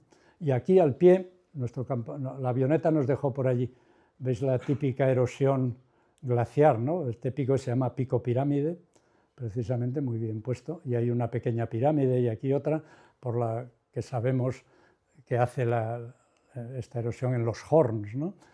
Pero pongo esto también de cómo ha evolucionado hoy en día la comunicación. Si entráis en internet, esta foto, el Pico Pirámide, esta la hice yo allí, pero en internet le podéis encontrar esto como ejemplo innegable, según quienes lo escriben, de que en la Antártida hubo una civilización anterior a los egipcios, porque esto tiene 300 metros de altura, capaces de hacer pirámides mucho más grandes que las de Egipto, lo cual es una barbaridad, porque entre otras cosas hicimos una columna estratigráfica aquí en toda esta arista y aquello no lo había llevado nadie allí, ¿no? Y estos cambios que está teniendo el hielo, lagos, esto es en Groenlandia, vamos, centenares de lagos a más de 2000 metros de altitud, que el agua se infiltra, que emerge en los bordes, cambiando la salinidad y los ambientes litorales. En la Antártida ha habido también, desde esas primeras veces que fuimos, el año 90 aún no se había descubierto el lago Vostok, esto fue en el 96, bajo la base rusa del mismo nombre, un lago de 14.000 kilómetros cuadrados, el doble que la Comunidad de Madrid, con más de 500 metros de agua líquida, que entonces se pensaba que llevaría millones de años desconectado de otros lugares, que posteriormente, ya en los 2000, se sabe que hay una densa red de drenaje por túneles de más de 300 metros de altura. Ese hielo que nos ha dado la evidencia científica de la correlación de las temperaturas, a través de los isótopos estables de oxígeno, con el CO2, con el metano, que nos permite contextualizar cómo esos 427 partes por millón que ha habido al acabar este año pasado, contrastan con que no se había pasado de 300 partes por millón en 800.000 años, o que el metano, que no había pasado de 800 partes por billón, está cerca de las 2.000 partes por billón. Esto se sabe bien hasta el hielo más antiguo estudiado hasta ahora, pero el pasado año 25, en febrero, se recuperó un testigo de hielo que va a permitir en los próximos pocos años extender esto como poco hasta 1.200.000 años, porque ha llegado un hielo de más antigüedad. Y esto en el contexto de otra escala, como sabemos bien los geólogos, que supone el calentamiento global actual, innegable, lleva a que el hielo, además que ese calentamiento está siendo especialmente intenso en las áreas de altas latitudes, en Alaska, Canadá, Siberia, en la zona de la península antártica, y en esos sitios hay hielo, aunque esta foto es del Himalaya, pero en aquel valle que nos llevaba al Barunse. Pero el hielo, como sabéis, con el calor es muy sensible, se funde. La gran importancia que tienen las dos zonas polares, sobre todo la Antártida y Groenlandia, porque es hielo apoyado en áreas continentales, y aunque los glaciares de montaña significan muy poco, no llega ni al 1% de ese hielo, tienen una importancia grande en los ambientes próximos para las poblaciones que viven a su pie, en el caso de Asia, el Himalaya, y sabéis que este año 2025 se declaró el Año Internacional de la Preservación de los Glaciares, y se sabe que se ha perdido una enorme cantidad de hielo sin precedentes desde que hay medidas. Francisco Navarro conoce esto muy bien, entre otras cosas ha sido presidente de la Sociedad Internacional de Glaciología, y conoce esto mucho mejor que yo y con los datos fiables, y las dudas que tengáis las puede corroborar seguro. Pero veis que ese interés hacia la criosfera por el panel intergubernamental del cambio climático, por los volúmenes especiales que se hacen, pues es creciente y lo reflejan además las pérdidas de hielo. Aquí se ven áreas diversas entre las otras que hay, donde los glaciares han retrocedido en estas zonas de Nueva Guinea, por ahí, hasta el 90 y tantos % en 38 años. En el Himalaya no tanto, pero Kilimanjaro, como veis también, el 71% en 32 años, y lo que sabemos de los Pirineos, ¿no? Los pequeños glaciares con menos inercia que los grandes casquetes polares. Desde el siglo XIX se ha pasado de 52 glaciares a 15, de 2.060 hectáreas a 143. Este estudio reciente incluso analiza el tremendo impacto que están teniendo estas olas de calor tan intensas los últimos 3-4 veranos, ¿no?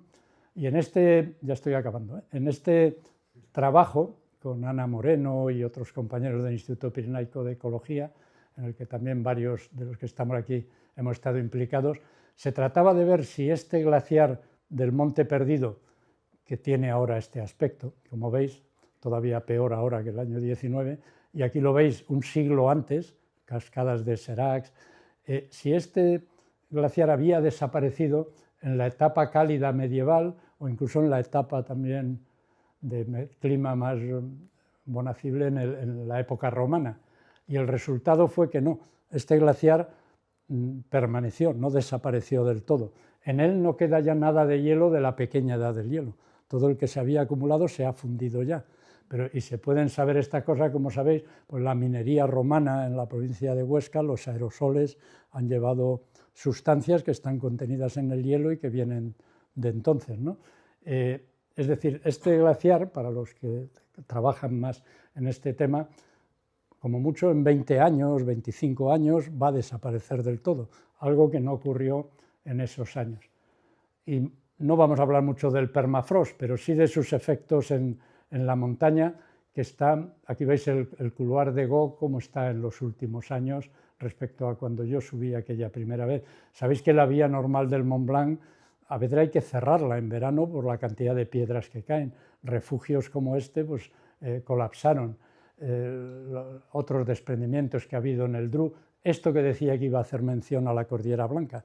En este momento, hasta finales de marzo, está cerrado el acceso a la Cordillera Blanca por el peligro que suponen las caídas de piedras. Hay muchas rutas que se están haciendo muy difíciles y peligrosas. Esto lo vimos cuando hemos ido este año a la zona del Manaslu. Aquí veis el Manaslu desde esta montaña que queríamos subir. El objetivo era subir el Larkia Peak, el Saula Peak. Este tenía una cumbre no subida nunca y otra solo una vez. Pero esta expedición, que era en la primavera pasada, tuvimos un percance tremendo. 10 días antes de salir pasó esto. Carlos Suárez, que iba a venir conmigo, falleció en este accidente desde un globo. Estaban filmando una película en Toledo, seguro que lo visteis en las noticias, y aquello fue un golpe tremendo. Finalmente no lo suspendimos por diversos motivos, entre otras cosas su mujer también prefería que fuéramos adelante. Me fui yo solo con un cámara, Alberto Pantoja, que íbamos a hacer un documental, y luego se unió Ibai Rico, un alpinista vasco y magnífico compañero. En esa parte que estaba yo solo con uno de los nepalíes, subimos hacia el Larkia Peak y hicimos allí este campamento muy precario, entre otras cosas por las caídas de rocas. Tuvimos que ponernos en un sitio muy raro y además la montaña, que normalmente es una montaña de nieve y llevábamos material para la nieve, era de hielo azul, porque esto que está pasando estos últimos años. Tampoco conseguimos subir luego al Saula Peak. Allí montamos un campamento, otro más arriba, y tuvimos que finalmente abandonar, aunque estuvimos todo el tiempo enfrente de aquel Manaslu, un mirador, y estuvimos 10 días aquí en este campamento, bueno, de aquí para arriba. Nunca vino nadie, no había ni camino. Quiero decir con esto que sigue habiendo multitud de montañas, sobre todo estas de 6.000 metros, incluso algunas de 7.000, donde uno, si quiere, no va a encontrar a nadie. Y lo hay también en nuestras cordilleras, en Gredos, en en los Pirineos, en los picos de Europa. Si uno va a la garganta del Cares o a Ordesa en agosto, sabe lo que va a encontrar. Pero si va a Tres Valles más allá y en otras fechas, puede no encontrarse a nadie. Esta vez, esa misma aproximación al Manaslu, empezamos a andar aquí. Hasta aquí nos llevó un vehículo donde en aquella expedición del 73 habíamos caminado 10 días. Es decir, en 3 días llegamos al pie del Manaslu. Y en pocos años, 3, 4, 5, va a llegar la carretera y los coches al pie del Manaslu. Y va a pasar poco después a China. Hay multitud de puentes ahora con placas metálicas que permiten pasar a las caballerías, con obras de ingeniería. Este puente tenía 315 metros de longitud. Recuas de caballos que van con cemento, con hierros, porque están proliferando los alojamientos, los restaurantes. Estos llevaban colchones para algunos de estos. Naturalmente, los porteadores y la gente de los pueblos han mejorado su calidad de vida.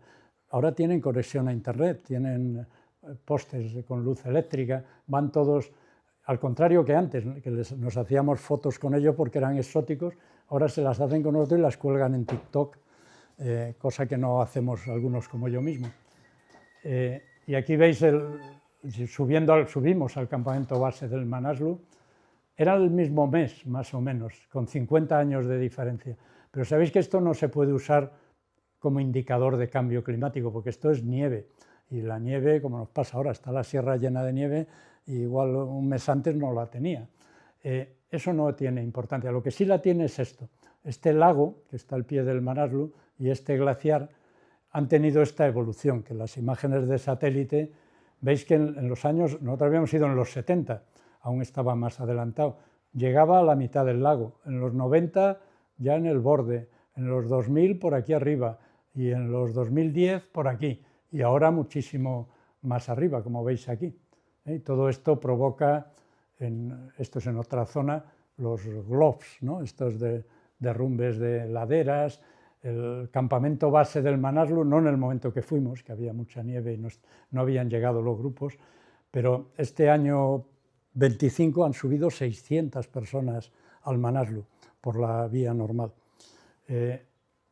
Todo esto pues, ha cambiado en una magnitud enorme, a la vez que sigue habiendo lugares por donde no ha subido nadie, hielos y rocas para investigar, y con esto termino, con esta vista del K2. Perdonad si me he extendido más de la cuenta.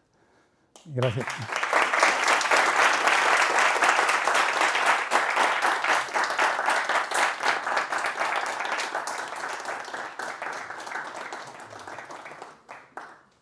Los que no estén desfallecidos pueden ir a comer o preguntar algo si quieren. Antes de dar paso a la ronda de preguntas, bastante breve porque nos van a echar a y media, queríamos dar un distintivo a Jerónimo porque es lo único que podemos ofrecer por ahora, que estamos empezando como sociedad, y es hacerte socio de honor, que menos, porque... Pues muchas gracias. Me alegra, que muchas gracias, y me alegra mucho y os animo a que sigáis impulsando lo que estáis haciendo. Y organizar estas cosas y también es parte de aprender a hacerlas, y lo habéis hecho muy bien, por lo que yo he percibido. Y luego, bueno, que la semana que viene, que es lo que quería comentar, que por eso no me he sentado, además de la de Jerónimo, la semana que viene será la conferencia de Sito Carcavilla sobre el Everest, geología en el Everest. También hablará cómo un estudiante de geológicas pasa a subir el Everest y un poco también toda la historia de las vías que hay en el Everest, o sea, no solo geología para los que no seáis geólogos. Y al día siguiente José nos dará una charla sobre la influencia de la geología en la escalada. Así que os invito a todos a asistir y doy paso a la ronda de preguntas. Seguro que va a estar muy interesante las dos conferencias. Os animo a participar. Adiós, César, y gracias. Isabel. Además es un gusto encontrar a tantos amigos ahí. Pues yo voy a empezar, y perdón por haber estado hablando ahora tanto, con una pregunta, y es que me ha llamado muchísimo la atención que coincidisteis en el campo base del Hidden Peak con Kurtyka y con Kukuczka. ¿Tú recuerdas algo a Wojtek y a Kukuczka? Es que me ha flipado porque, o sea, son de los mejores alpinistas de la historia. Esa gente era súper ruda. O sea, cuéntanos un poco, por favor. Pero bueno, claro, a lo largo de tantos años y en esos años uno coincidía porque era poca gente la que hacíamos esas cosas. Cuando fuimos al Broad Peak, el 79, estuvimos con Messner y Alessandro Goña y Casarotto y todo aquel grupo que iban a intentar abrir la Magic Line. Y hay muchas situaciones que hemos estado juntos, hemos coincidido múltiples veces. Y tengo algunas anécdotas que no cuento para no alargar esto. Con Wanda Rutkiewicz, otra polaca de esa generación, estuvimos en Escardú en el mismo hotel, con Don Williams, aquellos ingleses de la pared suroeste del Everest. Eran una época con Ricardo Cassin y el propio Messner en el 75, estábamos en el mismo hotel en Katmandú. Es que había pocos hoteles y la gente coincidíamos en los mismos sitios y había que hacer los trámites por conductos raros. No es como ahora que hay 40 agencias y lo organizas todo por email y WhatsApp y la gente vaya con todo, con viajes rápidos, ¿no? Por eso las expediciones duraban más. Y los polacos siempre han sido, para mí tengo una opinión magnífica de los polacos, ¿no? Dice Rudolf, gente muy resistente, buenísimos alpinistas, en una situación política y económica muy difícil, se iban sin medios, en una camioneta desde Polonia hasta allí, eran gente de un mérito extraordinario. Y Alfredo lo sabe igual que yo, en la Antártida también. España cuando empezó en la Antártida tuvo mucha conexión con los polacos. De hecho, ellos pensaron poner su base donde luego estuvo la base española. Fuimos en un barco polaco, ¿te acuerdas? El barco que más se ha movido en la vida de todos los que yo he montado. Se llamaba Evelius. ¿No? ¿Te acuerdas los tumbos que dimos allí? Y yo he estado en la base polaca varias veces y tengo mucha conexión con polacos. Me han invitado hace un par de años. Cumplían 60 años de su programa en el Ártico, en Svalbard. Polonia está muy involucrado en Svalbard, la minería y demás, y 40 años de su base Artoski en la Antártida. Y entonces 60 y 40 era como 100 y hacían como una celebración, hicieron un congreso y me invitaron a intervenir allí en una cosa y estuve incluso, Alfredo, ya que está aquí, estaba allí Rakusa Suszewski, ¿te acuerdas? El que era el jefe del programa polar en aquella ocasión y que tuvimos mucho trato con él y que ahora tiene 90 y tantos años y que estaba bien de cabeza y demás. O sea que los polacos son magníficos como alpinistas, como científicos, como buena gente y muy duraderos, como veis también. Y Kukuczka y Kurtyka son de un mérito extraordinario, vamos, ¿no? Estuvimos 2 o 3 días con ellos, pero eso era algo que pasaba entonces. Si uno va ahora al campamento base del Everest, lo normal es que no encuentre alpinistas. Entre otras cosas porque yo en esto respeto que cada uno vaya donde quiera, pero a mí no me apetece nada estar en un campamento base con centenares de personas esperando a que una agencia monte la cuerda, porque no es que la pongan en un trozo, donde es difícil, la ponen desde el mismo campamento base hasta la misma cumbre, y allí no sale nadie, aunque sea llano, porque si viene una ventisca la gente sabe por dónde ir, y la agencia, hay agencias que no solo te ofrecen la posibilidad de subir, es que te aseguran que vas a subir, porque te tomas el oxígeno que pagues, y de esa manera, pues, todo esto es un vuelco que hace que hay cosas que para algunos se alejan de lo que han buscado en el alpinismo. No digo que no lo sea, porque cada uno en esto se puede plantear los retos que quieran. Y a la vez que eso hay todas las posibilidades del mundo, porque no hace falta irse ni al más alto ni a un 8000, y se puede ir por otros sitios y a otros montes. Las montañas son enormes, ¿no? Y hay montañas de 6000, de 5000, de 7000. En el Himalaya hay centenares y centenares, no digamos en el Kuen-Lun, el Tien Shan, en todas esas cordilleras. Es inacabable eso. Lo otro es que eso sea lo que se vende, lo que se puede financiar, eso es otra cosa, pero el mundo y cada vez más va por ese lado. Hoy en día lo más relevante, lo más importante parece ser lo que le llega a más gente, ¿no? Lo que más se comunica, cuando a veces no coincide eso con la realidad. Y hay muchos alpinistas, muchos, que no están dedicados a contar lo que hacen, sino a hacer cosas, como en otros órdenes de la vida. ¿Se ha visto o se ha estudiado como alguna relación entre la cantidad de hielo que se está perdiendo en los glaciares y toda la masificación esta que has comentado? Hombre, la pérdida de hielo tiene que ver no con lo que hacen los de Nepal allí, ni lo que hacen los científicos que van a la Antártida. Hay un impacto, evidentemente, por ir a esos lugares, pero el gran impacto viene del hemisferio norte y de las zonas superpobladas y de la industria y los aerosoles y estos contaminantes emergentes, ¿no? Estos contaminantes persistentes, orgánicos, que ya llegan, los microplásticos, están en todas partes, en la Antártida mismo, y eso, una parte muy pequeña es del in situ, pero la gran mayoría del impacto en el calentamiento viene no de las latitudes extremas ni de las montañas, viene de donde estamos concentrados en la actividad humana, industrial. Es decir, los que van allí no hacemos perder hielo por subir por él, ¿no? Hombre, lo que sí provoca eso es un cierto impacto, y hay estudios de ello, de tipo químico, ¿no? Y de contaminación. Ese artículo que os he dicho, que está publicado en una revista de 2 centenares y medio de miles de litros de orina en un glaciar no tan grande, tiene un impacto, porque eso no se lo lleva nadie a casa. A otras cosas te las puedes llevar, pero eso.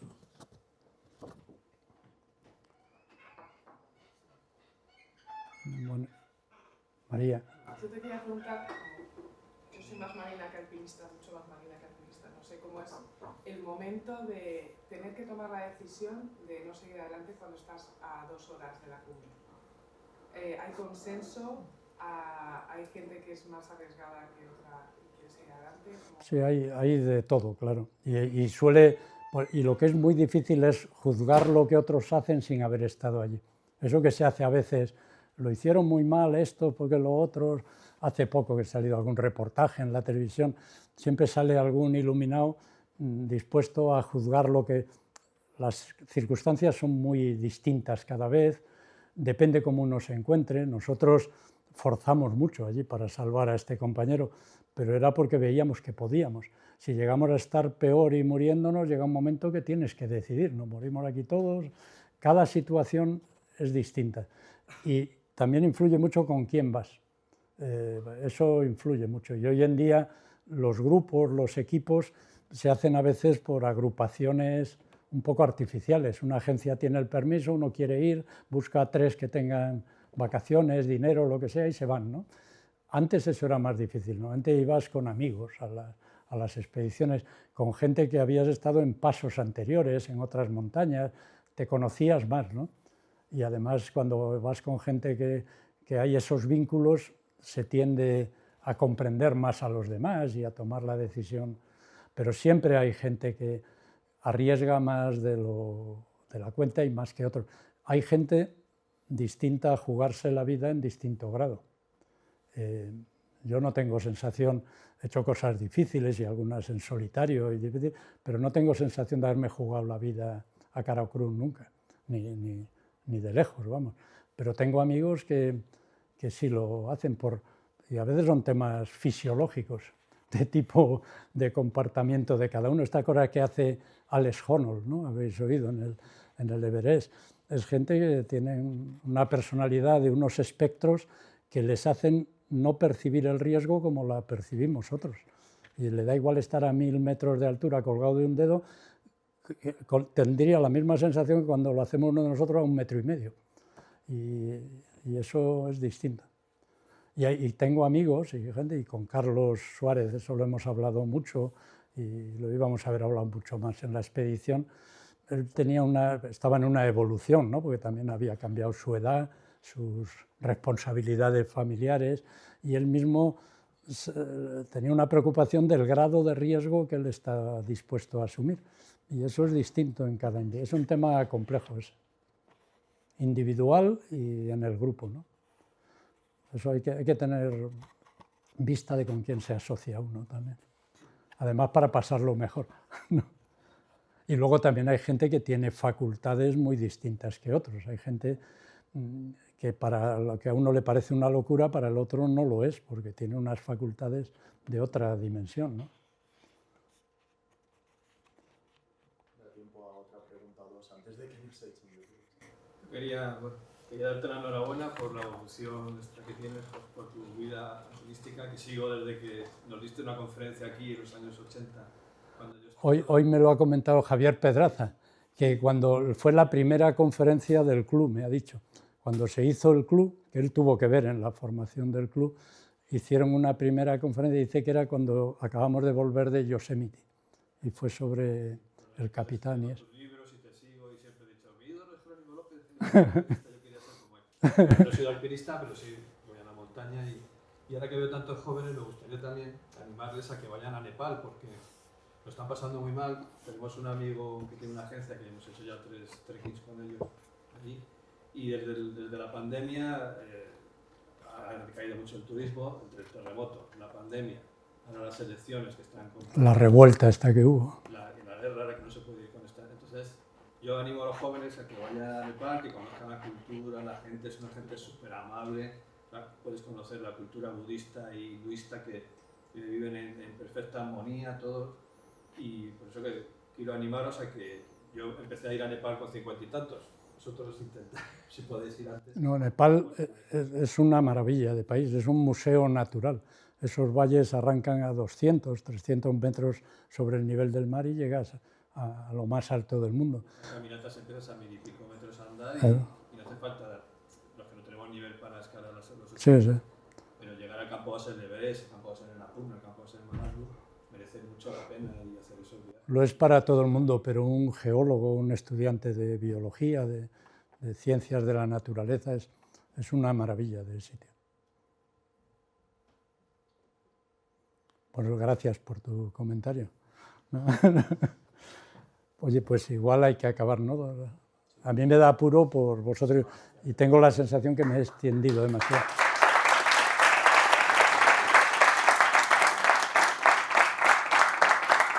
Gracias.